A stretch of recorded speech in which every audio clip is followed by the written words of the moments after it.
vamos a ver que esta cosa es novedosa, ¿no? Sí, ya me di cuenta. No me lo tenés que decir. Es novedosa, Realmente entretenida, pero es novedosa, ¿no? No, eso sí.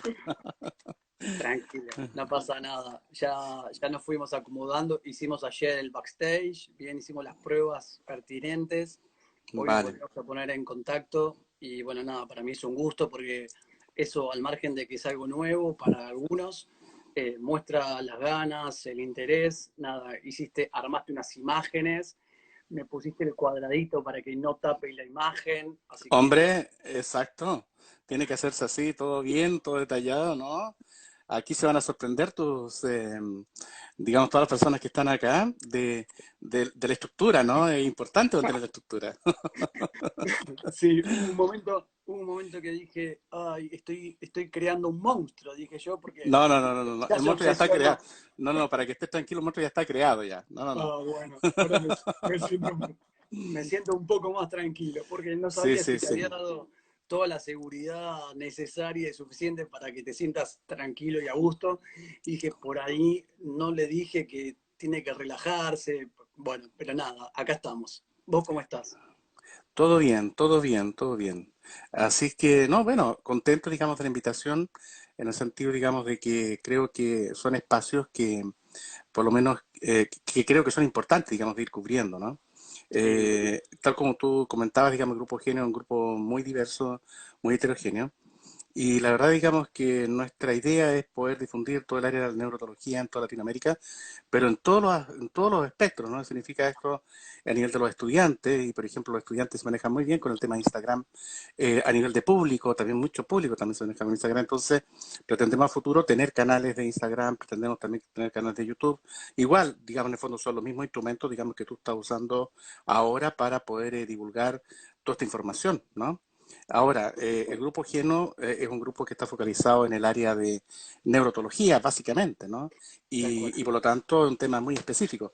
Pero aún así, digamos, vamos ocupando distintos espacios, los espacios que están disponibles, los vamos ocupando, ¿no? Bien. Yo tengo la impresión de que la audiencia es fundamentalmente gente argentina, pero que sepan, digamos, de que los chilenos hablamos muy rápido y por lo tanto, digamos, tienen que pillarnos porque no vamos a pararnos, ¿no? O sea, eso es primera cosa, ¿no? No, no, no, no, no te hagan drama, no te hagas drama que se entiende todo perfecto. Vale. Contanos, contanos, José, ¿cuándo surge Geno? ¿Sí?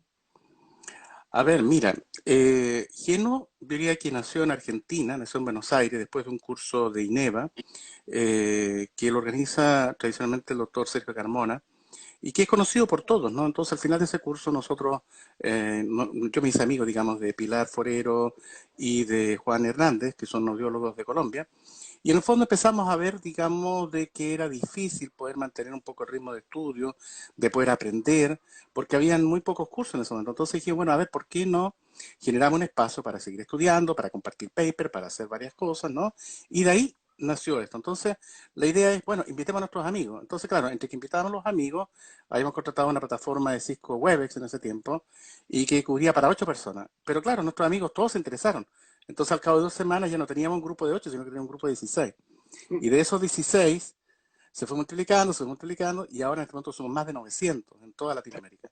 Sí, Entonces, es algo que es realmente, digamos, muy especial porque estamos ayudando a muchas personas, ¿no? Hay situaciones muy especiales en muchos países donde el acceso a información es muy limitado, ¿no? Tú ya comentaste ya el tema económico que implica ir a cursos, desplazarse. Con el tema COVID hemos crecido de 170, subimos a casi 900. Y la verdad es que si me preguntas a mí, me apuras, no sé cuántos somos. Porque si sumamos todos los chats, suman 900 y tanto, pero es que lo que pasa es que algunas personas no están en uno y están en otro. Bueno, la verdad es que yo creo que estamos alrededor de 900. sí. Y ya, y ya, Tengo que reconocer que a veces no sé cuál de los grupos ver, porque tengo como tres o cuatro grupos de Geno y yo siempre digo, bueno, pero hay la misma cantidad de gente. Y después cuando me miro, digo, no, no son los mismos. Hay algunas veces exactamente. sí, otros no. Y digo, bueno, leo todos los grupos, No, voy leyendo todo. tenemos cosas muy curiosas. Tenemos gente, no sé, en el grupo tenemos gente de España, tenemos Sí, gente de la India, sí, hay también miembros que son de Serbia, Y la verdad, digamos, es que es así, es muy diverso. Es muy diverso, pero hay un factor común denominador y es que todo el mundo le gusta la neurología y quiere aprender neurología y obviamente digamos que está dispuesta a esforzarse en esto, porque la neurología es un tema difícil, ustedes ya lo van a ver ahora en la presentación que voy a mostrar imágenes, ¿ya? A todo esto me gustaría decir que la presentación está hecha más bien para un público muy amplio, no neurotólogos, ¿no? Ahora, a los neurotólogos siempre les gusta ver y en el fondo siempre descubren algo nuevo, ¿no? Entonces, bajo ese punto de vista, digamos, está bien, ¿no? Pero también hay que decir que está orientado en ese sentido, ¿no? Tal cual, sí, es algo que cada vez que aparece un profesional y lo invito al ciclo y le cuento cómo viene la temática, siempre le digo, mirá que es un público bastante heterogéneo, vas a encontrar profesionales de diferentes áreas, vas a encontrar pacientes, así que bueno, vayamos como Claro. ayornando la forma de comunicación, porque si no hay muchos que se van a estar perdiendo y la O- idea es que todos formen Ujú. parte. Hoy día, Mariano, pedimos en el grupo Geno que la gente invitara a sus pacientes, porque de alguna forma esto que vamos a hablar ahora podría complementar lo que ya cada profesional está explicando, digamos, a sus pacientes. Sí, me parece Entonces, buenísimo. muchas veces, digamos, cuesta para las personas, ¿no? De que puedan tener más información más específica, ¿no? De temas como este. Entonces, lo que nosotros, digamos, vamos a hacer ahora es básicamente dar una mirada como técnica, pero a la vez con un lenguaje muy Sí. normal, ¿no? Y no vamos a entrar en temas que son específicos, digamos, ¿no? Pero a mí lo que me interesa, digamos, es que las personas sobre todo puedan responderse la gran pregunta y es un poco, ¿y por qué me pasó esto? ¿Y por qué tengo esto? ¿No? Y Me entonces vamos parece a que intentar responder esta pregunta y vamos a decir, bueno, a ver, porque muchas veces se ocupa el término enfermedad de Meniere y la verdad es que muchas veces no es un Meniere, sino que es un cuadro de un vértigo y muchas veces quizás una persona que no tenga mucho manejo, digamos, en esta área, eh, algunas veces, digamos, dice, no, esto es un Meniere, pero como un común denominador, ¿no? Como en otros países se ocupa la palabra, tiene una laberintitis, por ejemplo, ¿no? Y claro, como que todo el mundo tiene laberintitis, ¿no? O lo que alguna vez se comentó, de algunas personas se les decía que tienen problemas cervicales, por ejemplo. No, no, estos son problemas cervicales. Y la verdad es que no es así. O sea, tal cual. la idea, digamos, es que seamos, primero, yo le diría a toda la audiencia, a ver, abramos la mente, ¿no? Primera cosa, abramos la mente. Segundo, vamos a usar un lenguaje que es súper coloquial.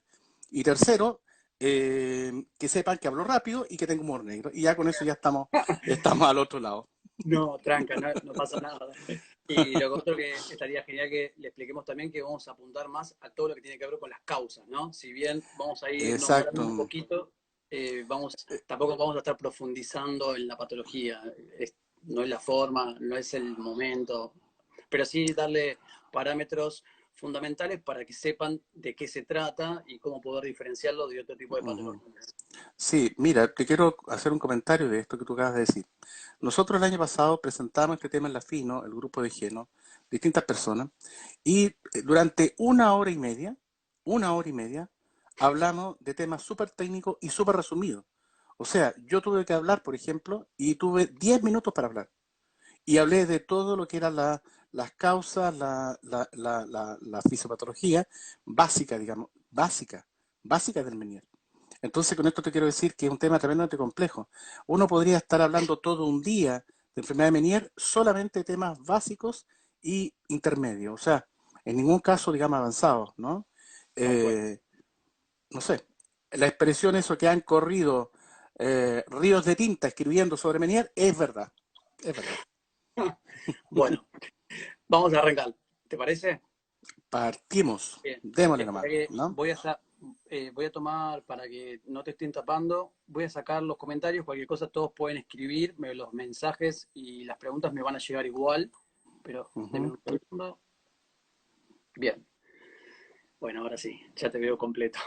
Bueno, partamos de una pregunta más que básica y que creo que estaría genial que desgloses un poquito de qué se trata, obviamente de qué es el síndrome de Meniere, ¿no? Sí, ¿me muestran la anterior, por favor, Vamos, Mariano? dame un segundo. Vale, a toda la audiencia para que se den cuenta que está ahora Mariano por primera vez en su vida enmarcado en la misma... Es verdad, yo digo lo mismo. Yo ¿Ah? dije lo mismo que vos. Mirá. Mm, Bueno, esperá, ¿sabés, José? Voy a cometer el primer error de todos. Vale, No se bajó la primera. vale, perfecto, pues ya está. No, Vamos a explicarlo entonces no a se viva bajó. voz. Pido perdón. Pero esa Vamos, no se bajó. Anda a saber. No sé qué pasó. bueno, vamos a centrar, digamos, el tema, ¿no? La enfermedad de Meniere es una enfermedad que lleva el nombre de un médico que se llama Prosper Meniere, que él, una vez, digamos, que tuvo una paciente con una hemorragia adentro del oído interno, él pudo relacionar los problemas de equilibrio con esa lesión que él vio en la anatomía patológica. Entonces, en ese tiempo se pensaba que todos estos problemas de mareo y de vértigo eran problemas del cerebro, eran cuadros que se llamaban apoplectiformes. Entonces, él dijo, no, no, no, esto no es, digamos, del cerebro, esto es del oído interno. Entonces, en el caso, digamos, que él describió que la paciente había tenido, digamos, un problema de vértigo, había tenido problemas de sordera, etcétera, etcétera, etcétera, y él pudo establecer esa relación. Entonces, ese fue el gran aporte, ¿no? Porque imagínate que cambió todos los paradigmas, digamos, de lo que había hasta ese momento. Ahora, obviamente, como todas las cosas nuevas, fue cuestionado duramente, fue realmente, pasaron muchos años, digamos, hasta que realmente se aceptó, digamos, que esto era así. Y claro, vivió, digamos, yo creo que un poco las penas del infierno, digamos, Tal cual. por haber dicho esto, ¿no? Como Pero eso muchos, es, ¿no? Como claro, muchos que traen algo nuevo y bueno, hasta que se cambie el paradigma, ahí lo andan padeciendo. exacto, exacto, ¿no? Bien, utilicemos ya que estamos esta imagen que dejé acá y sería Ujú. qué tipo de población puede padecer con mayor predisposición este tipo de patología. Vale, mira, en general existe una prevalencia global que va de 34 a 190 personas por 100.000 habitantes. Eso más bien quiere decir que por cada 100.000 habitantes nosotros podríamos encontrar entre 34 y 190 casos. Pero hay casos extremos, ¿no? Por ejemplo, en los países nórdicos se puede tener una estadística de 113 por 100.000 habitantes y en países como Japón de 3,5, ¿no? Entonces, la idea, digamos, es que esto es muy variable, ¿no? Se pueden dar distintas edades de la vida, y general entre 30 y 70 años, es mucho más frecuente en mujeres, es mucho más frecuente en raza blanca, ¿no? Esos serían como los elementos que nos toca ver. Pero también hay casos que se escriben en niños, por ejemplo, ¿no? Y vamos a ir viendo en el transcurso, digamos, de la charla que es una enfermedad que tiene una evolución de una cierta cantidad de años, ¿no? Y la Sí, evolución dura lo que se demora en el fondo en comprometerse el oído completamente. Llega un momento en el cual el oído ya no tiene función y ahí en este caso los pacientes ya dejan de tener molestias. Y eso puede tardar años, ¿no? tal cual, sí, tal cual. Bueno, espera, voy a pasar a la otra, así voy a hacerte una pregunta de acá. ¿Cuáles son las posibles causas y cómo se supone que produciría la enfermedad de Meniere? Eso es una pregunta que muchos se hacen y a veces Sí, tergiversa hasta con otras definiciones de otras patologías no periféricas. sí. Mira, la sociedad Barney definió lo que es la enfermedad de Meniere. Vamos a hablarla, digamos, a conversar eso más adelante. Pero este gráfico que ustedes ven y que todos ven, esto corresponde a lo que es la información clásica y tradicional respecto a la enfermedad de Meniere. Aquí se definen factores que son desencadenantes, factores reguladores y, digamos, fenotipos clínicos. Entonces, dentro de esto hay factores, por ejemplo, que tienen relación con alérgenos, con enfermedad infecciosa, con cuadros vasculares, con variantes genéticas, con factores mecánicos, y esto de alguna forma intervendría dentro del oído interno y produciría una serie de manifestaciones que nosotros somos capaces de objetivar, ¿no? Por ejemplo, los pacientes nos dicen que tienen sordera, la podemos objetivar. Los pacientes nos dicen también que tienen tinnitus y sensación de presión óptica, eso no lo podemos objetivar. Pero, por ejemplo, el hidroxal linfático sí podemos objetivar a través de la resonancia magnética, tal como lo vamos a ver más adelante, ¿no? Claro. Entonces, esto, dame la siguiente para poder, digamos, seguir explicando un poco. Eh, Me gustaría, digamos, hablar de los factores genéticos y de los factores mecánicos y de las nuevas teorías que han ido apareciendo y porque esta parte me parece súper importante para las personas que realmente tienen enfermedad de Meniere y los médicos, digamos, que no son médicos especialistas, que puedan realmente entender qué es lo que sucede, digamos, realmente cuando hay un cuadro como este. Si quieres me das la siguiente, por favor, Tal cual. Mariano. Me, voy. Me gusta Vale. mucho que, voy a hacer paréntesis, me gusta mucho que a mí me quedó el rectángulo de exacto. la imagen. Me encantó. Ah, ya, muy bien. Espero que lo vayas incorporando. Igual hay que hacer un par de correcciones, pero mira, sale hasta tu nombre. O sea, cualquiera que se olvide tu nombre está ahí abajo, ¿no? Y Un está con el lujo. Instagram y todo. No, no, no. Vi a mi nombre y me perdí. Vale. A ver, este recuadro, digamos, que nosotros tenemos acá, nos habla básicamente de que se han hecho estudios, digamos, en familias que tienen enfermedad de Meniere. Y se ha visto que existe una herencia, y esta es la herencia autosómica, digamos, dominante, que es la clásica que nosotros traemos de Mendel. Entonces se han estudiado a esos pacientes y se han visto y se ha tratado de buscar genes específicos. Entonces, dentro de esos genes hay unos genes, dame la siguiente, que son innombrables y son inaprendibles, pero a mí me interesa, digamos, que ustedes lo tengan como, por lo menos como referencia para que lo puedan entender esto, de que existen genes que se llaman, por ejemplo, uno, FAM136A, DTNA, PRKB, DTP, SEMA-D3, CH, CDCH. O sea, hay una serie de genes que se han detectado que tienen relación con la enfermedad de Meniere y en el fondo pareciera ser que la enfermedad de Meniere es una enfermedad genética, porque esto se manifiesta en distintas áreas del oído interno. Lo que pasa es que siempre cuando uno habla de enfermedad de Meniere y los médicos, probablemente en sus clases de pregrado, siempre le dijeron que el hidrops era la causante de esto, y eso no es verdad. El hidrops se puede encontrar, por ejemplo, una persona que tiene migraña vestibular. El hidrops se puede encontrar una persona que tiene una hipoacusia neurosensorial importante. Entonces, el hidrops no dice nada. El hidrops lo único que está diciendo es que es un hallazgo más de todas las cosas que encontramos. Pero, por ejemplo, cuando encontramos este problema de los genes, por ejemplo, vemos que el gen PRKCB, por ejemplo, tiene relación con la apoptosis y con la diferenciación neuronal. Y eso sí que tiene relación con estructuras, digamos, o con las células de cualquier parte del organismo, inclusive las células del oído interno. Entonces, súper importante, digamos, que la gente tiene que tener claro de que nosotros estamos enfrentados frente a una enfermedad que se manifiesta de forma difusa y probablemente con más preferencia en el oído interno. Entonces, cuando tenemos claro eso, realmente nos permite entender todo lo demás y por qué todas las dificultades que tenemos con esta enfermedad. Dame la siguiente. Clarísimo quedó. Entonces, aquí me Sin gustaría duda, enseñar, porque ya dejamos de hablar siempre del hidrops y ahora estamos hablando siempre o casi siempre de un problema genético, ¿no? Obviamente. claro, mira, aquí hay una cosa que es súper interesante, que es realmente interesante. Por ejemplo, si tú ves esta imagen lo que está hablando es de un proceso inflamatorio. Entonces, uno siempre, cuando los médicos, digamos, hablamos de procesos inflamatorios que se van produciendo de forma espontánea digamos, contra el mismo organismo, hablamos siempre de proceso autoinmunitario, ¿no? Y es una distorsión, pero esto no, esto es diferente, esto es un proceso autoinflamatorio. ¿Esto qué quiere decir? O sea, imagínate que una persona hace un golpe y se golpea un brazo y se le hincha el brazo y tiene un tremendo moretón. Bueno, es un proceso inflamatorio. Ahí no hay inmunidad de por medio, no hay una infección de por medio, los primeros días todavía no hay ninguna infección, sino que eso se produjo. Bueno, imaginemos lo mismo en el oído interno, pero como un proceso que partió espontáneamente porque hay un gen que condiciona una vía de inflamación.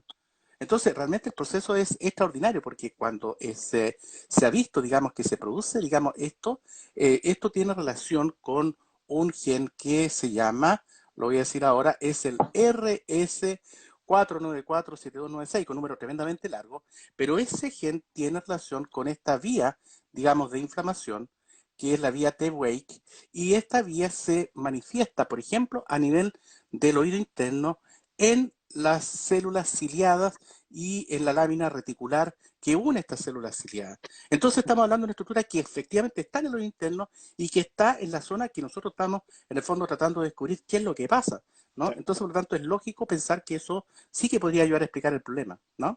Dame la siguiente, Mariano, para poder explicar otra teoría que es una teoría también que es súper interesante, que es esta teoría que ustedes ven acá. Aquí ustedes ven la clásica imagen del oído interno, ustedes ven la cóclea, la parte inferior, ven de color azul la zona de los canales circulares, y ahí hay una flechita, ¿no? Una flechita roja que está al lado izquierdo, que en el fondo está mostrando la zona que se llama sáculo.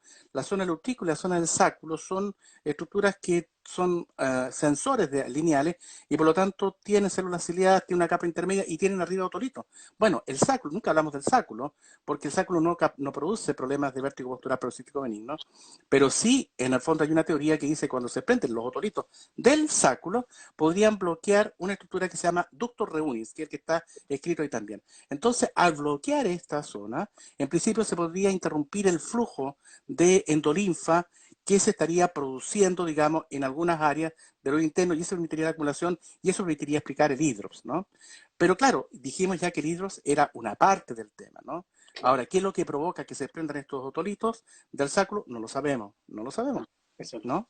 verdad. Dame Tal la cual. otra para poder explicar, ahí voy a extenderme, digamos, con bastante detalle, porque esta Bien, es la gran novedad que existe en este momento respecto a enfermedad Meniere, ¿no? Aquí un poco lo mismo de lo anterior, aquí es como se ve, digamos, el bloqueo y cómo pero se producía una acumulación de endorfinas en la parte previa, digamos, al bloqueo, ¿no? Como cuando uno tapa una manguera y obviamente que se acumula el agua hacia atrás, ¿no? sí, Siguiente, dame la siguiente. Aquí vamos a hablar de una estructura que se llama acueducto vestibular. Aquí destacamos, digamos, en esta gráfica, y hay un nombre que dice saco endorifático y hay otro que dice ducto y acueducto vestibular. Bueno, vamos a hablar, todo lo que vamos a hablar de ahora para adelante es de ahí, de eso, ¿no? Dame la siguiente. Entonces, resulta que existe la posibilidad de que este acueducto vestibular esté poco desarrollado. A eso nosotros le llamamos hipoplasia, ¿no? O sea que ese sería un factor, digamos, común que podría estar explicando el problema. Dame la siguiente. Esto, imagen que ustedes ven ahí, es de una degeneración patológica también del acueducto vestibular. ¿Ya? Ahora, ustedes ven que tienen distintos ángulos, ¿no? ¿Y eso por qué? Muéstrame la siguiente y lo vamos a ver ahora por qué.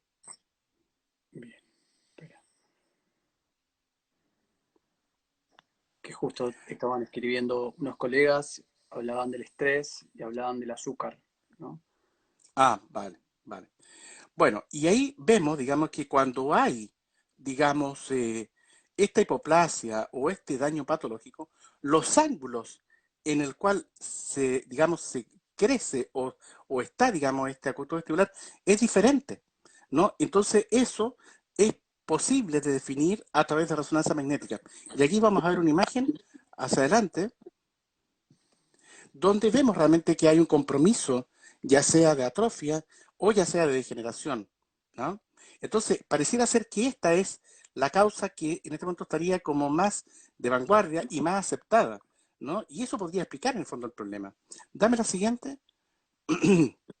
Esa imagen me Y gustó mucho. aquí, claro, y aquí también importante, digamos, por recalcar esto, y es que cuando se produce esta alteración, ya sea de atrofia o degeneración, se produciría una alteración en el metabolismo del agua y en la retención de líquidos a nivel del oído interno.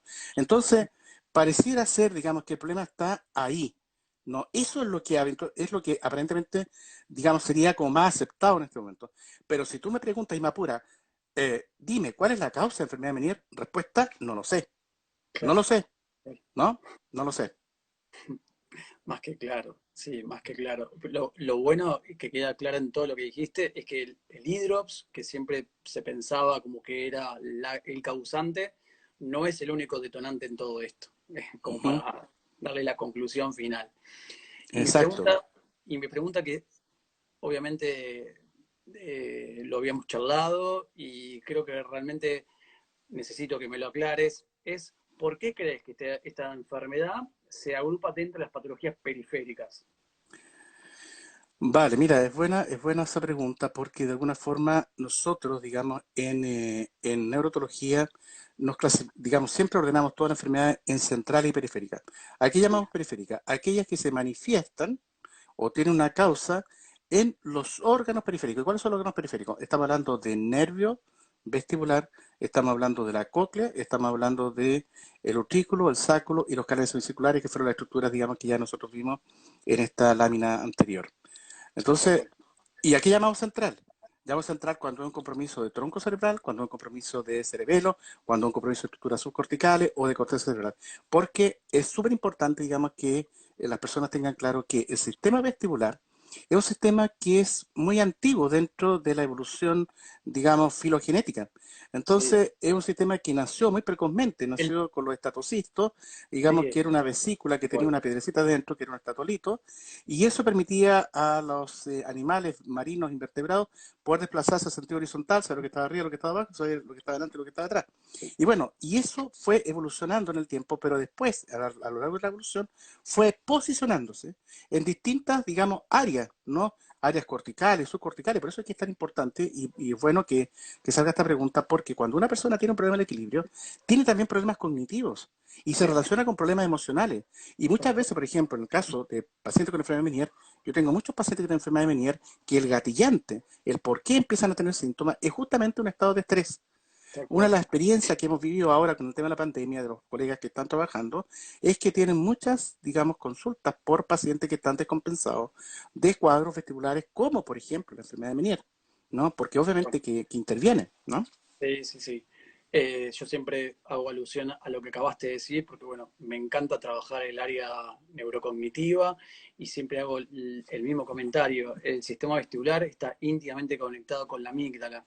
La amígdala es el general que está comandando todo el tiempo nuestras emociones, el estrés, la alegría, la tristeza, la amargura, y en este momento en el cual muchos tienen que estar alejados de sus seres queridos, alejados de su trabajo en muchas opciones.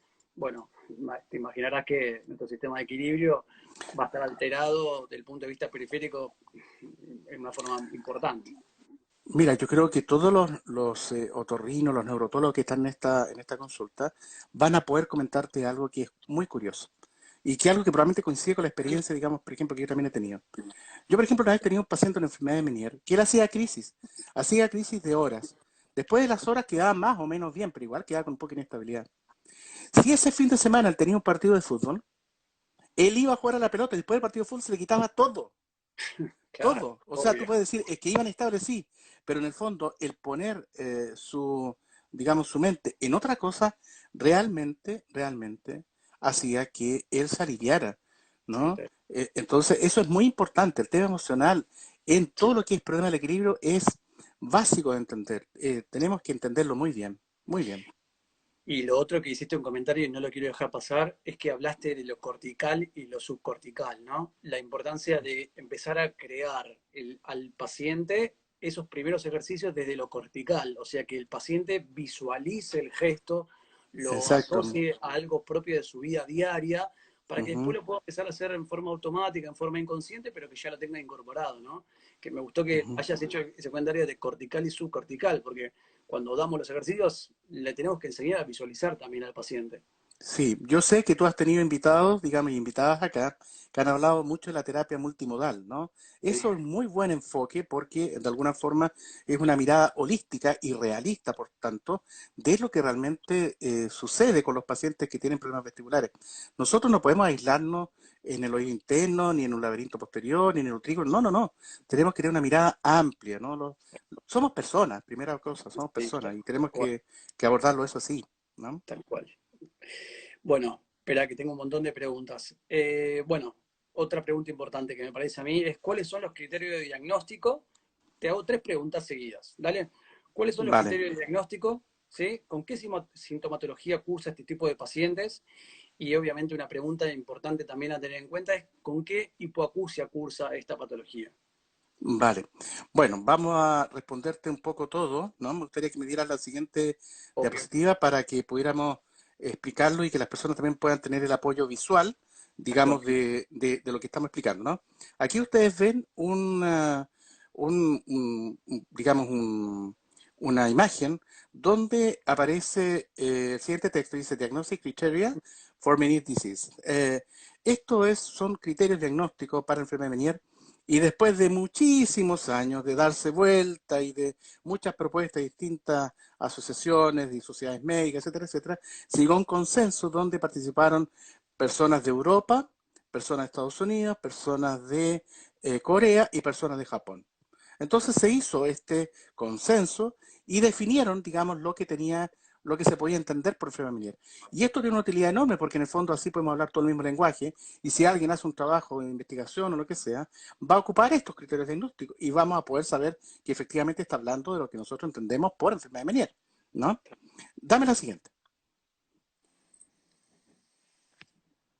Entonces, aquí aparece una serie de criterios diagnósticos y los vamos a dividir en dos grandes grupos, lo que se llama la enfermedad de Meniere definitiva, que en el fondo lo que nosotros entendemos como una enfermedad de Meniere, que tenemos seguridad de que es una enfermedad de Meniere. Y vamos a hablar de la enfermedad de Meniere probable, ¿no? Entonces, esto tiene como varios criterios que ustedes los pueden leer acá. Eh, estamos hablando, digamos, de que esto sería un cuadro de un vértigo espontáneo, que una duración de 20 minutos a 12 horas, ¿no? Que habría una audiometría que está alterada, que tú mencionaste el tema de la audiometría, que la vamos a explicar. Habría una fluctuación de los síntomas aurales, porque los pacientes que tienen enfermedad de Meniere tienen normalmente baja audición, tienen ruido en el oído, tienen sensación de plenitud óptica, y además que no existe ninguna otra enfermedad que pueda explicar este tema. Entonces, vamos a ir explicando qué significa cada cosa, ¿no? Dame la siguiente, para poder explicar realmente qué es lo que significa vértigo, ¿no? No, dame la siguiente porque esta está, sí, está desfasada. Dame la que viene. Veamos. No, no, no. A ver, veamos otra. Quizás no se cargó esa otra, porque si no lo voy a explicar. Vale. No, entonces devuélvete a la anterior, a la dos antes, devuélvete. Vamos a explicar lo que es el vértigo para que todas las personas, digamos, tengan claro qué es lo que es un vértigo. Vértigo fue definido por la sociedad Varani, porque también todo el mundo cuando decía vértigo, ¿qué es lo que es vértigo? Entonces cada persona entendía una cosa distinta. Entonces vértigo se definió como una sensación de movimiento externo, ¿ya? Que no es real, que no es real, ¿no? Es como estar en un carrusel, pero sin estar en el carrusel, ¿no? Y la persona ve un carrusel o ve que las cosas se mueven, no necesariamente tiene que ser rotatorio. Y la otra cosa que uno tiene que entender por vértigo es que cuando uno hace un movimiento y uno percibe que no es el movimiento que uno realmente está haciendo. O sea, por ejemplo, para que seamos súper claros, imagínense que yo me muevo y doy 2 pasos adelante y tengo la impresión de que no me doy 2 pasos adelante, sino que como que me irá inclinando solamente. Bueno, pues ya está. Esa discordancia la llamamos vértigo, ¿no? Eso es súper, súper importante. Ahora, otro elemento también es que es muy importante y dice que es espontáneo. Pero claro, espontáneo es relativo, ¿no? Aquí está la imagen de este chico, claro, que está un aspecto que es muy espontáneo. Pero también sabemos que la enfermedad de Meniere, si hay una ingesta excesiva de sal, las personas gatillan un cuadro de una crisis. Si están expuestos a ruido fuerte, también lo gatillan. Si están expuestos a cambios de presión atmosférica, también lo gatillan. Y si toman café, también lo gatillan. Por ejemplo, yo vivo en Chile. Y en Chile hay muchas personas que vienen de Argentina que tienen que subir a la cordillera y tienen que bajar. Tienen que bajar prácticamente 2.200, 2.300 metros, bajan a nivel del mar y lo bajan en 2 horas, 3 horas. Yo tengo pacientes que le han gatillado a la crisis ese cambio de altura, por ejemplo. Entonces, cuando se dice espontáneo, no está, esto es relativo. Dame la siguiente porque también da el, el parámetro del tiempo de duración. Dice 20 minutos a 12 horas. Bueno, pero hay una crisis que dura 10 minutos. ¿Es Meniere o no es Meniere? Puede ser Meniere perfectamente. Y si dura 13 horas en vez de 12, también. Por lo tanto, los criterios son, digamos, tenemos que adaptarlos al paciente, al caso individual. Eso es muy importante, digamos, porque eh, todos los pacientes responden de una forma Sí, distinta, ¿no? sí, bueno, Distinta. de acuerdo. Y el tema de la audiometría lo vemos ahora mismo. Dame la siguiente. Y aquí me gustaría, digamos, que ustedes vieran la imagen que está al lado izquierdo y la imagen que está al lado derecho.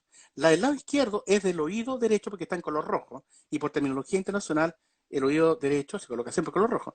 Y la del lado izquierdo está en color azul porque así dice la terminología. Entonces ustedes ven que al lado izquierdo hay como una curva como que va subiendo, como que fuéramos subiendo un cerrito. Entonces, cuando llega arriba, digamos, la parte alta de la curva, hay un número 2 arriba, o número 1, no sé, o número 2, no Uno. sé, un 1, vale. Entonces, el criterio que dice la Barani es que tiene que haber una pérdida de audición en los tonos graves por debajo de los 2 kilohercios. Ahora, ¿qué problema tiene esto? Imagínense que nosotros tenemos un paciente que lo vemos hace 5 años, no tenemos ninguna audiometría, pero nos llegó y lo vemos hace 5 años, pero no está la audiometría. Y resulta que para nosotros poder decir que una enfermedad de Meniere definitiva, tenemos que tener la audiometría, pero si no la tenemos, no podemos decir. Entonces, todos los casos donde hay un paciente que es antiguo, nosotros no podemos decirle, señor, usted tiene una enfermedad de Meniere definitiva.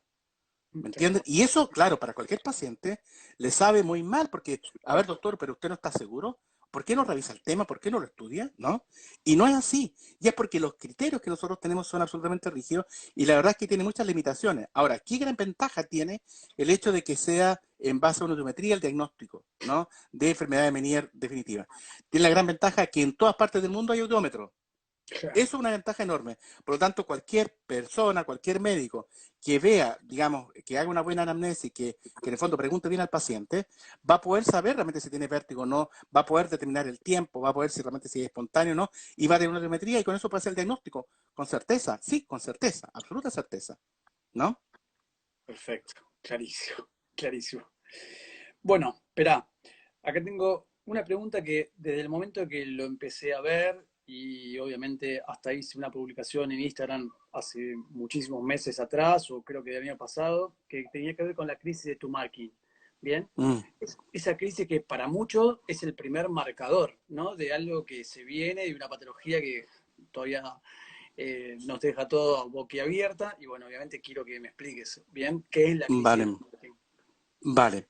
A ver, la crisis de Tumarkin o Tumarkin, digamos, ahí el acento puede variar un poco, Ujú. corresponde a una caída que tienen los pacientes de enfermedad de Meniere, que se produciría eventualmente como hay un hidrops, hay una dilatación del laberinto membranoso, en algunos momentos eso se rompe. Y como el líquido que contiene el laberinto membranoso es diferente del líquido que está fuera de ese laberinto, ya el líquido que contiene el laberinto membranoso se llama endolinfa y el que está fuera se llama perilinfa, tienen constituciones iónicas distintas. Entonces la mezcla de estos dos tipos, digamos, de líquidos con distinta composición iónica sería capaz de gatillar, digamos, este cuadro de enfermedad de Meniere, digamos, de crisis de Tumarkin, perdón. Entonces yo, digamos, te voy a pedir que tú al final de la charla puedas colocar un link de YouTube para que Perfecto. vean un video que está disponible en YouTube, de un CEO de la, a ver, no sé cómo lo llaman en Argentina, pero en Chile decimos BMW, ¿no? Que es Bien. esta marca de coches, digamos, de alta gama, Sí. que él está haciendo una exposición y de repente, ¡prum!, se empieza a desviar y se cae. Entonces, eso es súper importante, digamos, porque Sí. es algo que da tiempo a la persona a poder sujetarse. O sea, Claro. hay otros cuadros de caída que son neurológicas, donde el paciente ¡prum!, cae, ¿no? Pero aquí no, aquí es como que siente como que falla todo el sistema y el fondo después obviamente que tiene la caída, Tal ¿no? cual. Y esta sería la causa. Ahora, esto que acabo de explicar yo es teórico. La respuesta, como muchas otras cosas en enfermedad Meniere, si ustedes me apuran y me dicen, ¿cuál es la razón exacta? Respuesta, no lo sé, Claro, tal ¿no? cual. ¿Vale? Y aparte, porque la crisis de Tumarkin lo asocian muchísimo o directamente al hidrops, ¿no? Y bien explicaste vos hace un rato que no es la única causa, o hoy por hoy no es la causa Exacto, más probable. exacto, Así que exacto. bueno, a tenerlo en cuenta. Ujú. Bueno, espera, bueno, esta es una pregunta. ¿Cómo y por qué se relaciona? Bueno, obviamente con la migraña vestibular. Pregunta que casi que es Ah, la pregunta, diría yo, ¿no? ¿Por qué se relaciona tanto el Meniere con la migraña vestibular? vale. Me Mira, acuerdo, perdón, José, me acuerdo en un congreso que he estado el año pasado o el año pasado, ujú, habían otoneurólogos y neurotólogos y se ya, trató ese tema, pero al revés, de la migraña vestibular asociándolo con el Meniere. Y nada, te digo que era para comprar bolsa de pochoclos y sentarse a escucharlos cómo se hablaban, uno dando un parecer, otro dando otro parecer, así que obviamente me interesaría el tuyo. vale. Mira, la verdad, digamos que lo que yo voy a opinar está basado, digamos, en todas las publicaciones, digamos, más recientes al respecto. Y me gustaría hacer referencia a un grupo de estudio de enfermedad de Meniere que hay en Europa, donde sigue a muchas familias que tienen enfermedad de Meniere. En este momento tienen más de 2.000 pacientes, yo creo que es la serie más grande del mundo. Entonces lo que se hizo, digamos, en este grupo fue clasificar a los pacientes que tenían enfermedad de Meniere unilateral de aquellos que tienen enfermedad de Meniere bilateral, porque la enfermedad de Meniere puede ser en ambos lados también, ¿ya? Y entonces se empezó a ver realmente cómo eran los fenotipos de esas personas. Cuando yo ocupo la palabra fenotipo, en el fondo estoy hablando de una característica importante, digamos, de ese paciente, ¿no? Que de alguna forma lo diferencia del resto, ¿no? Entonces, si tú me pasas, digamos, la siguiente diapositiva, vamos a explicar esto, ¿no? Entonces, por ejemplo, para enfermedades de Meniere unilateral, no, esto es la enfermedad de Meniere probable, eso ya lo podemos mencionar después más adelante, ¿no? También, un poquito más adelante, sigue, esto, ¿ya? Aquí vamos a ver, digamos, que existen como distintos fenotipos, ¿no? Por ejemplo, en los casos de enfermedad de Meniere unilateral, hay una que se llama tipo 1, que es una esporádica o clásica. La tipo 2 es una retrasada. Después vamos a explicar lo que significa eso. Después una tipo 3 que es la familiar. Y la tipo 4 es la asociada a migraña. Entonces aquí es importante esto, digamos, porque en el caso de las unilaterales, las tipo 4 son el 15% de todos los Meniere unilaterales. O sea, son muchísimos, ¿no? Y lo del tipo 5 es asociado a enfermedad autoinmune. Muéstrame la siguiente, porque esto en el fondo lo que quiero, en el fondo, dejar súper claro. Si ustedes ven acá, aquí están los mismos tipo 1, tipo 2, tipo 3, ¿no? Pero cuando uno ve las tipo 4, que son las asociadas a migraña, se superponen con pacientes que tienen enfermedad autoinmune y se asocian también con pacientes con historia familiar. Entonces, nosotros vamos a hablar de un espectro. En este momento se está discutiendo de una unidad etiopatogénica respecto a la enfermedad de Meniere y la migraña. Pareciera, o hay algunos que piensan que es la misma enfermedad, otros dicen que se superponen, otros dicen que son entidades, digamos, distintas, y la verdad es que existe bastante confusión, digamos, al respecto, ¿ya? Ahora, en el caso de enfermedad bilateral, muéstrame la siguiente, por favor, María, ¿no? Nosotros vemos también un poco lo mismo, y las cifras son casi iguales, ¿no? Aquí vemos que el tipo 4, eh, el tipo 4 tiene más o menos un 12%, o sea, no son Claro. cifras, digamos, tan distintas, y la figura, digamos, es prácticamente igual, o sea, se superponen, digamos, estas dos entidades, ¿no? Entonces, a ver, yo tengo la impresión de que en algunos casos, probablemente la forma como esto empieza es idéntica, ¿no? Pero en otros casos es realmente distinta, ¿no? En general, los cuadros de migraña vestibular tienen vinculación con lo que se llama de la alteración del sistema trigémino vascular, ¿ya? Y los gatillantes son distintos, ¿no? Pero lo que pasa es que también hay un porcentaje enorme de pacientes que tienen migraña vestibular que tienen hidrops.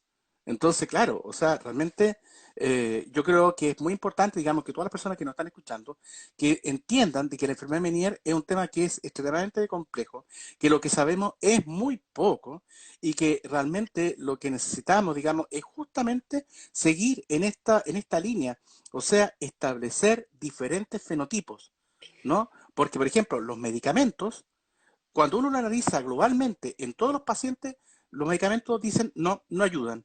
No. Pero lo que falta es saber, bueno, a lo mejor en un fenotipo determinado se ayuda. A lo mejor si lo usamos solamente en pacientes que tienen antecedentes familiares de Meniere, a lo mejor sí funcionan. Y a lo mejor no funcionan en los pacientes que tienen migraña, por ejemplo. Y así sabríamos realmente lo que funciona y lo que no funciona. Cosa que en este momento no sabemos. A- Avísame lo que vaya a funcionar directamente para la migraña, así yo puedo empezar a tomarlo. Porque Vale, hace 14 días que estoy con migraña y me gustaría dejar de tenerla. vale. Eh, Yo eh, uso topiramato, ¿eh? Por si acaso. No sé si tú lo has usado ya. sí, no, ya lo sé. Acá, Vale. como se dice acá en la Argentina, me dejaba muy boludo el Ah, ya, topirama. ya. Te hago una consulta escuchándote y obviamente teniendo en cuenta que esa situación, esa línea delgada entre Meniere y la migraña, ¿crees que porque todavía no hay mucho conocimiento de ambas patologías? Porque obviamente la Mm, Varani y la Head Society, la Sociedad Internacional de Dolores de Cabeza, para decirlo de una manera, ujú. se están siempre peleando a ver dónde poner la migraña vestibular. ¿Crees que porque todavía no se pusieron de acuerdo o no se sabe mucho sobre el tema, es que se está ahondando mucho con todas las patologías autoinmunes y con las patologías vasculares? Mira, yo la verdad es que tengo una idea respecto a esto y en general a todas las patologías, digamos, neurológicas. Yo creo que la base de la gran mayoría de las patologías neurológicas están en las ciencias básicas. Yo creo que la respuesta la tiene la genética, la respuesta la tiene la embriología, la respuesta la tiene todos estudios de desarrollo evolutivo. Yo creo que las respuestas están ahí. Mientras nosotros, digamos, no hinquemos el diente, digamos, en esa parte, la verdad es que lo tenemos difícil. La verdad es que lo tenemos difícil. Porque es la única forma, yo creo, que poder entender un poco qué es lo que pasa. O sea, imagínate, por ejemplo, que estos 6, 7, 8, 10 genes que hablamos de la enfermedad de Meniere fueron hechos en pacientes con enfermedad de Meniere familiar. Pero Claro. resulta que hay muchos casos de enfermedad de Meniere que son esporádicos. Claro. Y de eso no sabemos nada. Nada. Entonces, la verdad, digamos que yo creo que hay que hacer estudios dirigidos. Una de las cosas que a mí siempre yo echo de menos un poco es que en el área científica cada grupo investigador apunta a una línea, pero no existe una coordinación, digamos, sistemática en esto, en el sentido, a ver, tú estudias esta línea, yo estudio esta otra línea, tú por favor estudia esto otro, vale, y tú nos comparas y nos dices si realmente los resultados que nosotros tenemos son concordantes o no con tu experiencia, por ejemplo. Entonces, yo creo que en este momento hay que hacer unos cambios de paradigma, digamos, muy importantes, para realmente poder abordar los problemas que son reales. Yo, la verdad es que soy muy crítico de muchas situaciones, pero por ejemplo, tú te das cuenta que ahora en el tema del COVID, por primera vez en la vida, desde que yo tengo memoria, y yo creo que la memoria de todas las personas que están escuchando, se abrieron todas las bases de datos de toda la información de COVID. Y es enorme la cantidad de información que hay disponible. Y resulta que de eso existe también, pero de todo, de toda la área de la medicina, pero no tenemos acceso. Cada artículo tiene un costo, ¿no? Entonces, la verdad, digamos, es que el tema es mucho más profundo. O sea, tú me dices, bueno, es que, en el fondo, ¿cómo vamos a resolver esto? Bueno, esto lo vamos a resolver primero cambiando nuestra mentalidad, ¿no? Entendiendo, digamos, que este es un problema que es de todos. O sea, yo creo que cuando alguien tiene una migraña vestibular, y como el caso que tú estás viviendo ahora, eso no es de moro ni de cristiano, digamos, eso es de todo el mundo. Entonces, cuando alguien realmente tenga una mirada distinta, en el sentido de que quiera realmente resolver el problema, obviamente, digamos, que va a poner una estructura que sea una estructura solidaria de intercambio de información, que nos permita a todos poder acceder, así tal como lo que hemos visto en este momento en el COVID.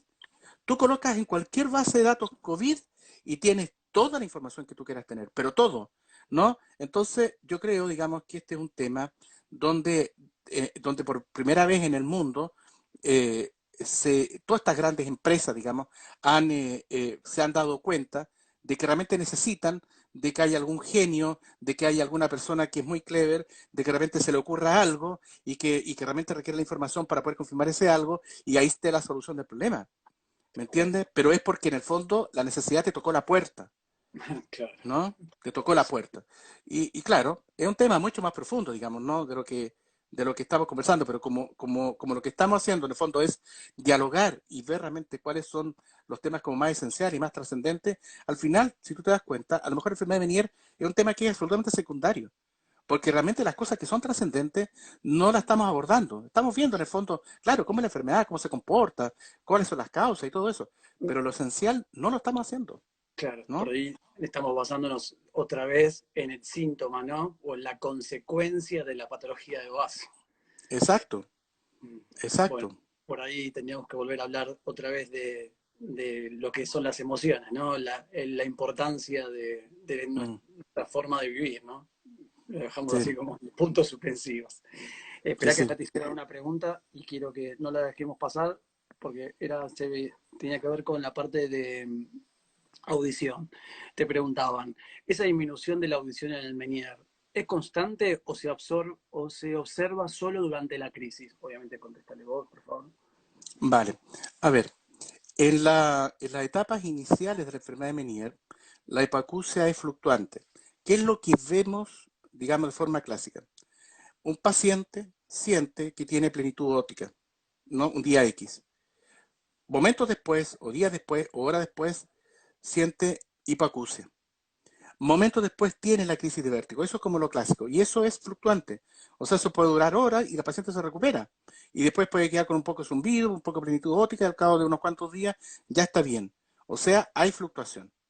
Cuando esta enfermedad de Meniere va avanzando, ya tiene muchos años, la hipoacusia es ya constante, pero ya no tiene ese patrón que vimos ahí en la audiometría, sino que una hipoacusia neurosensorial y puede tener diferentes patrones, diferentes patrones. Pero esa hipoacusia es permanente y es irreversible. De Y acuerdo. además tiene un inconveniente que no es menor, y es que como hay un daño coclear, este daño es lo que nosotros llamamos en términos técnicos un compromiso de tipo neurosensorial. Y cuando hay un problema de tipo neurosensorial, se afecta la capacidad para discriminar una palabra a la otra. O sea, para decirlo en términos muy simples, la persona escucha, pero no entiende.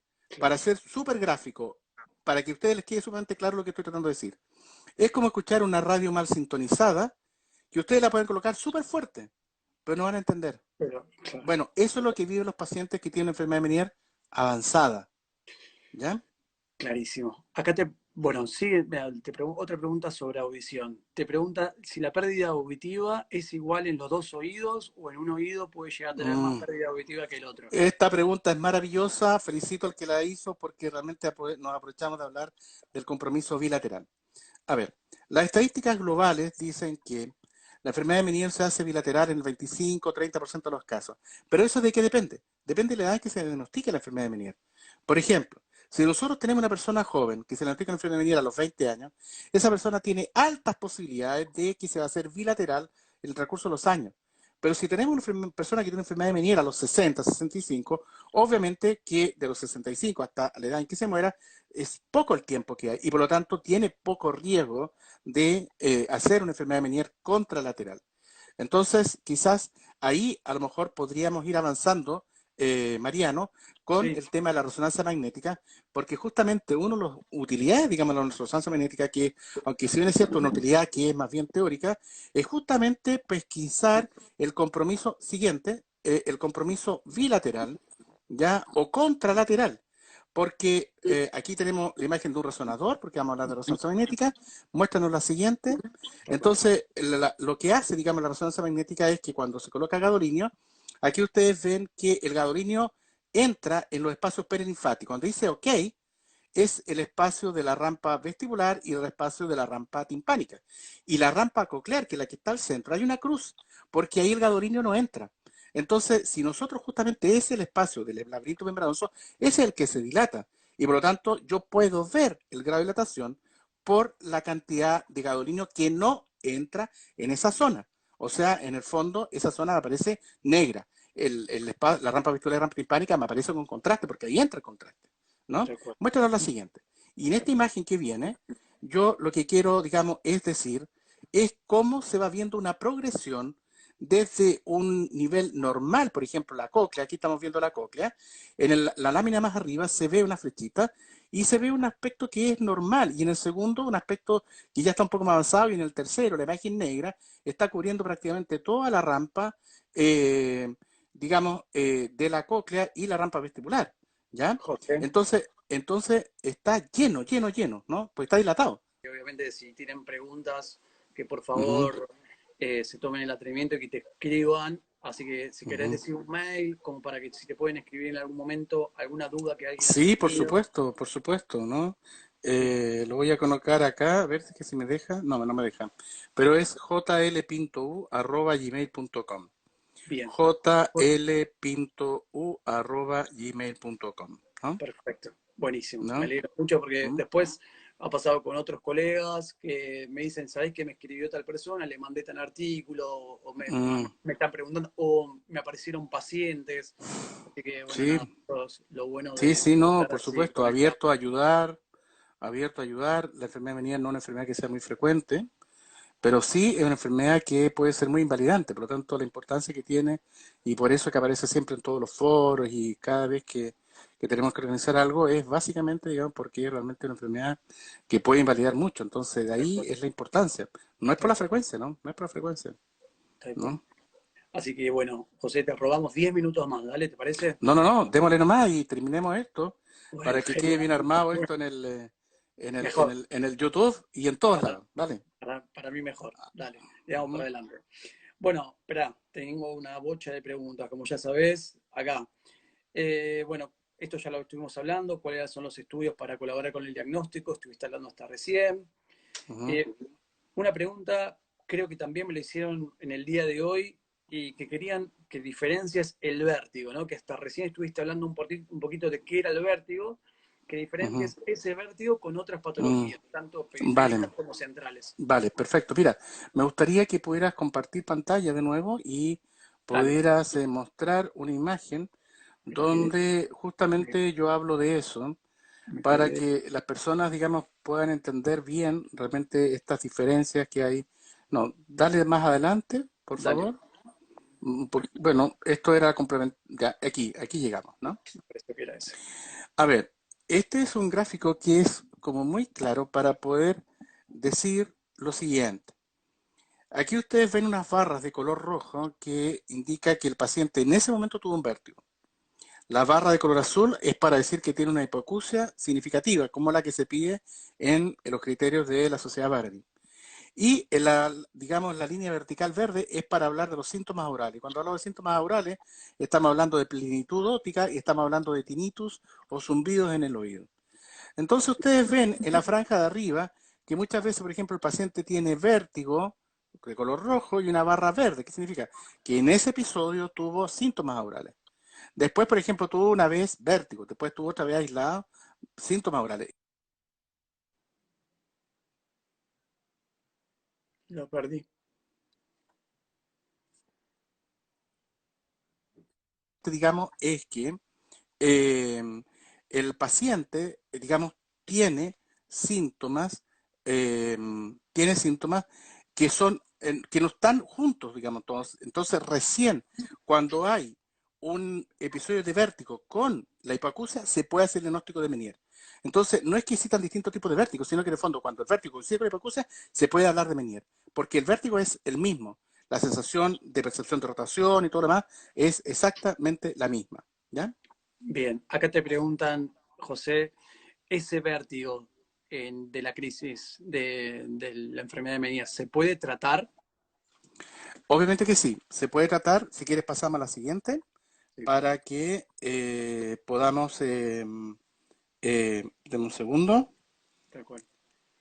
eh, para que podamos ver en fondo de que el paciente hay que hacer una serie de recomendaciones generales. Hay que explicarle, digamos, respecto al pronóstico, a cómo va a evolucionar, que va a ser un tiempo de varios años, va a ser un problema, digamos, que va a tener episodios recurrentes, que pueden ser invalidantes, que se tiene que programar, digamos, para su vida, ¿no? Eso es como muy, muy importante, ¿no? ¿Y por qué esto? Porque la verdad, digamos, es que esto es una enfermedad que tiene que ser vista a largo plazo, ¿ya? A largo plazo. Entonces, eso es súper, súper importante para que el paciente realmente se pueda ordenar, ¿ya?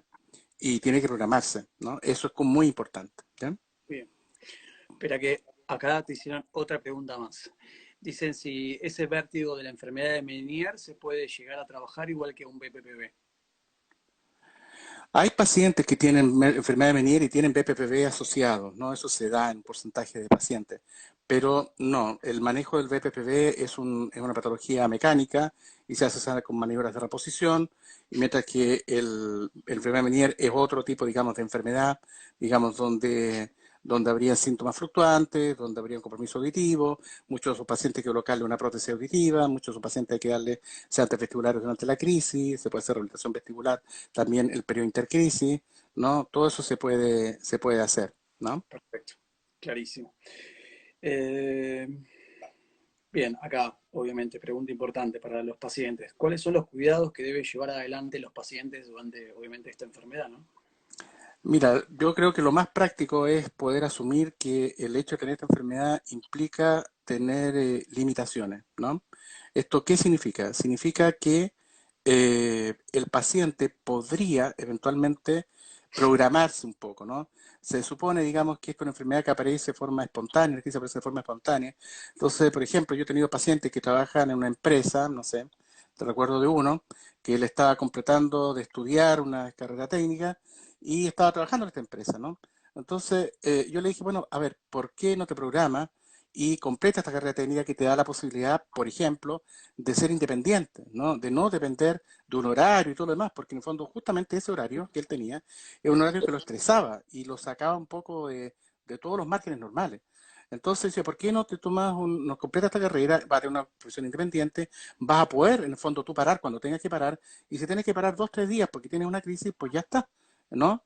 Con medicamentos, con todo va a estar bien, ¿no? Entonces, esas son las recomendaciones que pienso yo que son las más gravitantes y que realmente uno tiene que ir a explicarle, digamos, a los pacientes, ¿no? Tal cual. Espera que acá te hicieron unas preguntas. Dice, ¿puede llegar a sufrir ese vértigo en forma constante por meses o años?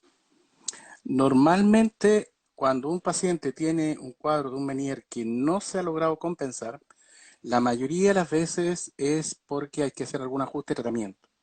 En la mayoría de los casos, 97, 98% de los casos con tratamiento médico andan bien.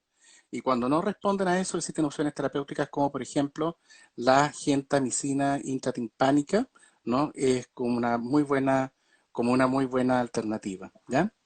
Una buena alternativa, ¿ya? Bien. Eh, bueno, voy a guardar la pregunta para después. Dice, ¿se puede diagnosticar un Meniere fuera de una crisis?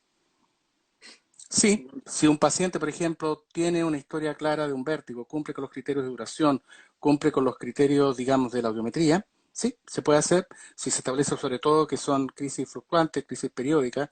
La enfermedad de Meniere está catalogada dentro de los cuadros que se llaman síndromes vestibulares episódicos. Por lo tanto, son episodios que se van dando en el tiempo y ese es un punto que también es súper importante y es que hay muchas veces, digamos, donde el diagnóstico se puede hacer después de un periodo de observación largo. Entonces, no se sorprendan de repente si el médico les dice, oye, vamos a esperar un tiempo, vamos a darnos 3, 4, 5 meses y ver qué pasa, ¿no? Para ver realmente si aparece otra crisis y todo lo demás, ¿no? Cuando uno tiene el paciente con la primera crisis, realmente muchas veces no puede saber realmente qué es lo que tiene, ¿no?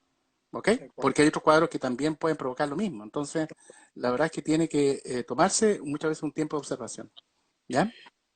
Y recién dijiste, José, la importancia, bueno, o que se podía llegar a utilizar la gentamicina intratimpánica, bueno, en ese momento de crisis, de esos pacientes que tienen ese vértigo recurrente, bien, y están en una crisis aguda constante. Eh, ¿Cuántas son o cuál es la posibilidad de que ese paciente, al empezar a utilizar o al aplicarle esa gentamicina, origine otra patología o como una ototoxicidad? Mira, la gentamicina gentamicina intratimpánica ha sido muy estudiada y se han estudiado distintos protocolos y los protocolos, digamos, todos tienen un porcentaje de daño colateral a nivel auditivo, ¿ya? Porque así como la autotoxicidad se ocupa para que no funcione el laberinto, que es en el fondo la estructura, los sensores, digamos, que van a estar gatillando la crisis de mareo, la crisis de vértigo, también van a estar dañando la cóclea, ¿no?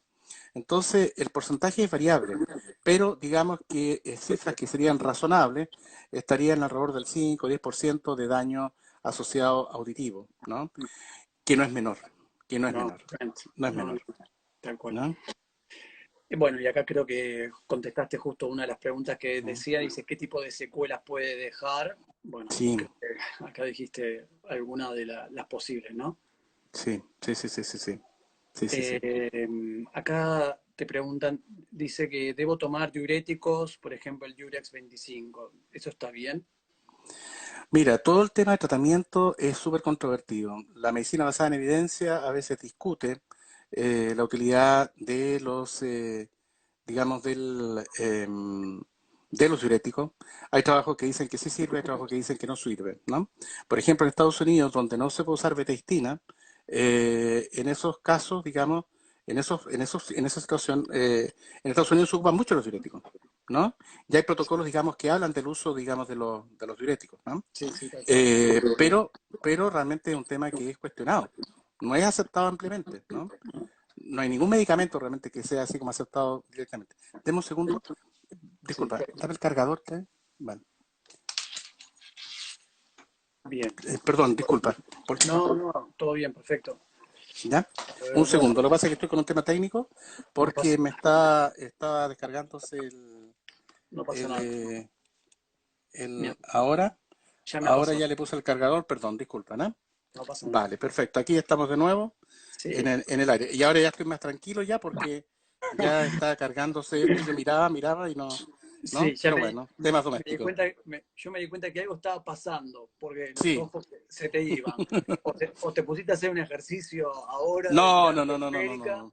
No, no, no, no. Es pragmatismo puro y duro nomás, es el tema del cargador y ya está. Perfecto, ¿No? no, no tengas drama. Bueno, espera, ¿qué pregunta me venía? Bien, pregunta importante, sí, que acá también le hicieron por acá. ¿Cómo es el pronóstico, bien, de este tipo de pacientes que tienen enfermedad de Meniere? Ya.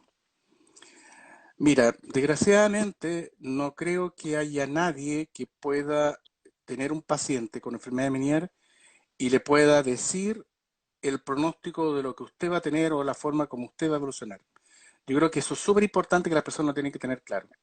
Lo que uno puede decir es que en un tal porcentaje de pacientes esto va de esta forma y en otro porcentaje de pacientes esto va de esa otra forma. Pero uno tiene que decirle al paciente, yo no tengo forma de saber si usted va a estar en este grupo o va a estar en este otro grupo. Claro, Eso hay que ser súper honesto y decirlo día uno, ¿no? Ahora, en mi experiencia, con pacientes, digamos, de enfermedad de Meniere, que no son muchos, ¿no? Pero cuando yo estaba trabajando en Viña del Mar, ahora estoy en Chiloé, pero cuando estaba trabajando en Viña del Mar, yo tenía un promedio de 5, 6, 7, 8 pacientes nuevos de enfermedad de Meniere cada año, ¿no? O sea, si eso uno lo compara, por ejemplo, con las personas que trabajan en centros hospitalarios o con aquellas personas, por ejemplo, que están en centros de referencia, la verdad es que es la nada misma, es la nada misma.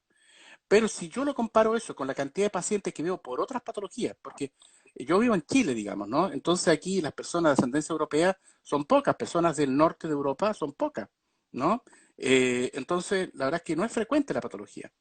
Pero, digamos, considerando eso, yo en el fondo lograba controlar quizás al 95-97% de los pacientes con tratamiento médico y bien, ¿no? Ahora, las crisis normalmente se gatillan por estados tensionales en un alto porcentaje de casos.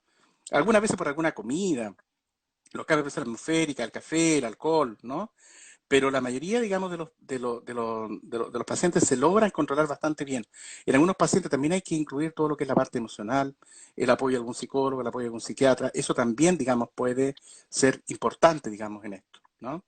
Entonces, la verdad, digamos, es que eh, yo diría que en la gran mayoría de los casos, una persona, digamos, un médico que se dedica a este tema, puede resolver y puede ayudar a la gran mayoría de los pacientes. Pero hay un pequeño porcentaje que son tributarios de gentamicina y justamente en esos pacientes, desgraciadamente, tenemos que asumir que hay un porcentaje a su vez que van a tener problemas auditivos como daño colateral, ¿no? Eso es lo real, eso es lo real, ¿no? Clarísimo, clarísimo, José. ¿Mm?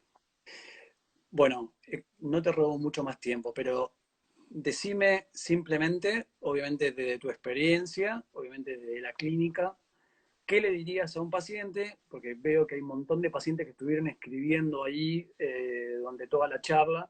¿Qué le dirías a este tipo de paciente que está cursando con esta patología? Obviamente que nos va a estar acompañando por un tiempo largo.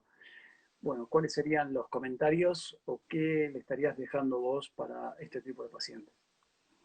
Vale. A ver, yo creo que lo primero y lo más importante es que tengan claro, digamos, de que el diagnóstico de enfermedad de Meniere es un diagnóstico que está definido claramente, ¿no?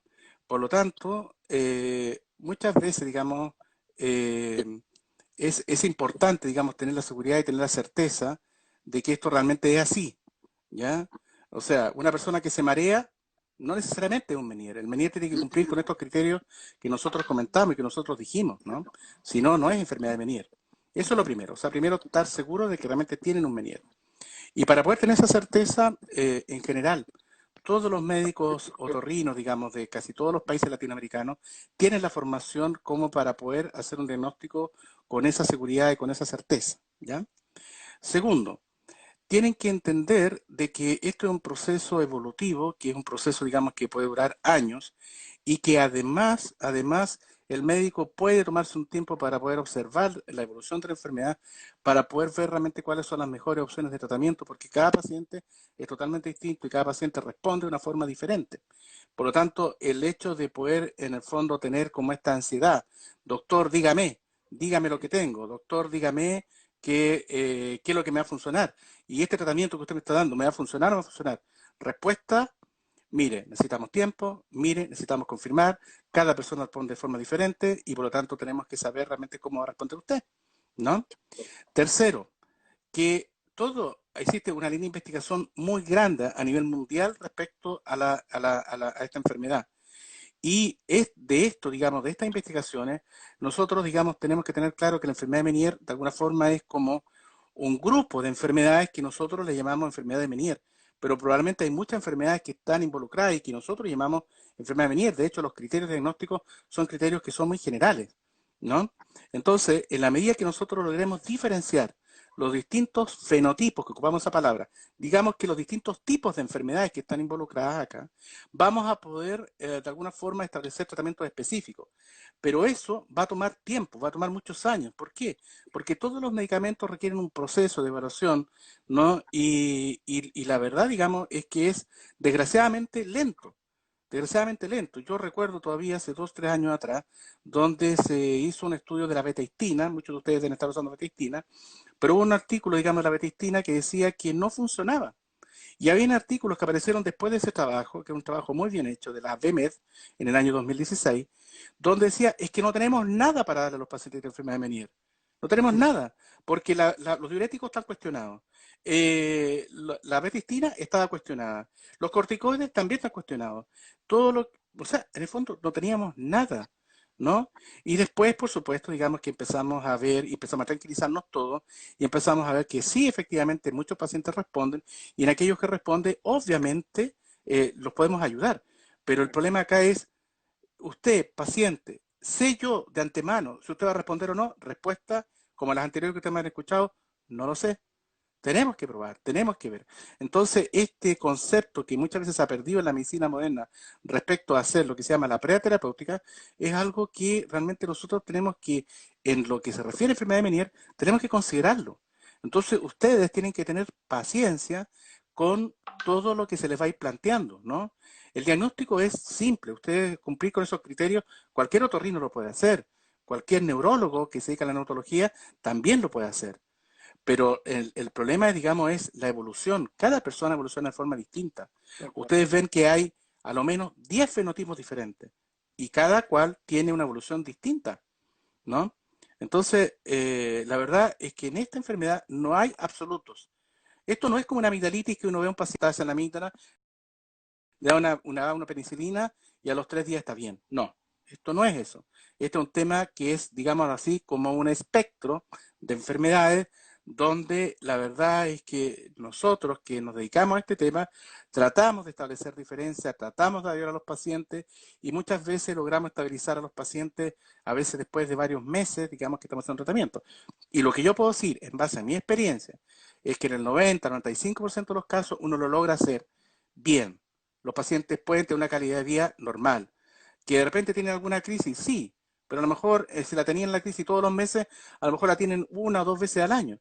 Y si la tienen 1 o 2 veces al año y saben cómo tratarla, o acuden rápidamente, digamos, al médico, se le controla, y en vez de durarle antes, que le duraba, que sea, 4 o 5 días, y le dura a lo mejor un día o le dura horas, pues no sé, o sea, realmente es una buena forma, digamos, de enfrentar el problema, ¿no? Tal cual. Clarísimo, José. Bueno, nada, Ujú. fue más que claro y quiero que vuelvas a tomarte y me decís tu mail nuevamente por si hay alguno de los Vale, colegas perfecto. o Cualquier duda, pacientes yo que están por ahí. encantado. Sí, por favor. Yo lo que le pediría, digamos, es, bueno, el mail es jlpintou@gmail.com y lo que me gustaría, digamos, si alguien me escribe, es colocar como referencia charla Instagram o conversatorio Instagram. Y así yo me voy a ubicar rápidamente porque ya sé la información que di, ¿no? Hay que ser preciso con las cosas, ¿eh? Y a mí me gusta ser muy preciso con todo. No, ¿Ah? nadie se dio cuenta. ¿Ah? Nadie se dio cuenta de eso, José. Ah, Es más, vale, no sé pues ya si está. te miro y que no sé si hacer así o decir o hacer así. Mira. Ah, bueno.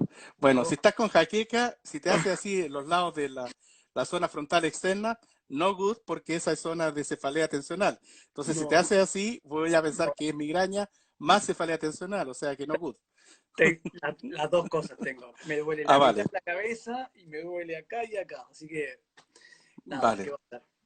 Bueno, José, mil Muy gracias, bien. sinceramente. Fuiste Vale, muy estoy amable. contento porque la batería duró hasta el final, así que No, perfecto. escúchame, ahora lo puedo hacerte el comentario. Me mataste con toda la producción. Me mataste Ah, con la producción de las imágenes, que me hiciste el cuadradito a mí y hasta me pusiste el nombre. Y lo otro que me mataste, sinceramente, es las imágenes que se mueven atrás tuyos. O ah, sea, es, es para hacer, es para hacer un trabajo de reflejo optoquinético. O sea, se claro, mueve no, bueno, ahí. la idea es que se marearon un poco, digamos, ¿no? La idea es que se Claro, marearon un poco. No, yo, es que lo que pasa es que hay que colocar el ambiente adecuado, el ambiente ad hoc. No, me no, mataste. no, no, no, no. Y bueno, y ahí está el humor negro también, porque claro, si alguno se mareó, eso, Te digo que creo que mi migraña, de a momentos mis ojitos se perdían. Qué ah, está vale, vale, viéndose? vale, ¿Qué se está viendo vale. por allá, por atrás de la cabeza de José? Veía una casa, un árbol. Nada. Sí, sí, sí. Sí, Mil sí, gracias, sí. José, en serio. No, Muchas todo gracias. producido, bien. Vale. Sí, Bueno, realmente me muy alegro que ojalá que espero que esto haya sido un aporte para la serie, digamos, de charlas que tú estás haciendo. Espero que realmente ayude. Yo estoy abierto a las consultas y de pacientes, digamos, de personas que realmente están sufriendo esta enfermedad, ¿no? El tema no es fácil, el tema es duro, pero justamente, digamos, los médicos estamos para eso, estamos para ayudar, estamos disponibles realmente para ayudar. Así que ahora en muchísimo. tiempos de pandemia, yo creo que lo básico es ayudémonos todos con todo, ¿no? Sí, por eso, sinceramente, por eso surgió este ciclo, sinceramente, con la mano del corazón, por eso Ujú. surgió las tertulias. Así que bueno, Vale, José, mil gracias. Nada, seguirle metiendo pila como siempre. Y bueno, el agradecido soy yo, ¿no? Obviamente. vale. Pues muy bien. Venga, un abrazo, ¿vale? Que estés muy bien. Abrazo Vale, grande, cuídate mucho, ¿sí? vale. Chao, chao. Que estés muy bien. Un abrazo. Chao. Gracias. Chau a todos, cuídense mucho y bueno, nos estamos viendo la próxima.